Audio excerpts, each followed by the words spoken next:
Assassinator17 back again, another video for the PC components series, and this time I'm showing RAM, which stands for Random Access Memory. This is what PCs use to store data temporarily about the applications you're using. So every program that's running on your PC, whether it's MSN, Firefox, Safari, Windows Media Player, anything at all, you can guarantee that some of its data is probably stored in the RAM, or some of it might be being transferred to the CPU, but commonly the RAM is where it's at. Now that's not the only type of memory we've got. We've also got the hard disk drive, the hard drive, and we've also got these type of chips. That's the Southbridge right there, but these type of chips, those are the ROM, the read-only memory. So we've got another one over there, and those store information about the BIOS, information that's not to be removed, because on random access memory the information that's stored in there is deleted every time you turn off your PC. So it's stored in there until the time that you turn it off, and then it all goes. But with ROM it stays there and it doesn't get overwritten unless you do so. So that's what the RAM is. As you can see on this RAM module, there's a set of contacts, a notch, a little nodule, another set of contacts. We've got two notches there as well.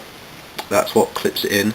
And on my one we have a Corsair heatsink thing, and that's what's keeping it cool. But underneath the heatsink is a set of chips that look just like the ROM chips on the motherboard, but different. As you can see, this is marked DDR2, and that's standard that we use now. We used to be using DDR1, not DDR1, just DDR, and it says here it's running at 800 megahertz, and this is 2048 megabytes, which is approximately 2 gigabytes. This next series of numbers, this 55518, is the CAS latency values, and that tells you how fast data can be transferred and accessed from the RAM. We've got another value there, 1.8 volts, which tells you the voltage that it needs. And this information won't be on all pieces of RAM. It's just convenient that mine has it at the moment. And now, going back to the RAM slots on the motherboard, often they're color coded. As you can see here, we've got white, black, and that's because when you're dealing with RAM slots, it has a funny configuration where the first one could be slot 1, and then this next one next to it is slot 3, but the second white one is slot 2, the second black one is slot 4. So you have 1, 2, 3, 4, and the reason that's so is if you have two memory modules of the same type, they can be run in something called dual channel mode, which is, I can't remember now, it's been a long time since I looked up that, but it just increases performance. But for it to work, you've got to have two RAM modules that are the same type, size, core clock, whatever, and they've got to be in the proper slots. So if I just set the camera down for a moment, open the slots on either side. So now I've got that one open, that one open. There is only one way the RAM will fit in,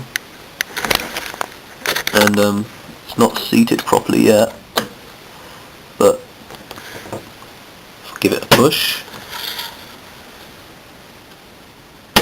As you can see, I didn't need to push the clips in myself. The clips, when I pushed hard enough, were pushed in themselves. That's how you're supposed to install it. You're not supposed to lightly push the clips in yourself. You're supposed to push hard on the motherboard to make sure that the clips go in, because that's how it works. The motherboard can take a little bit of a bend. It's not that delicate. Let me just seat the other one. Open the clips.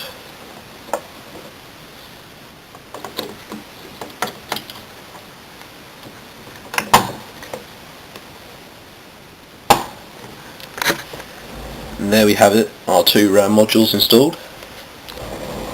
Uninstalling is pretty simple. You just open one latch, it'll spring up as you just saw. Just go to the other one so we can see that again.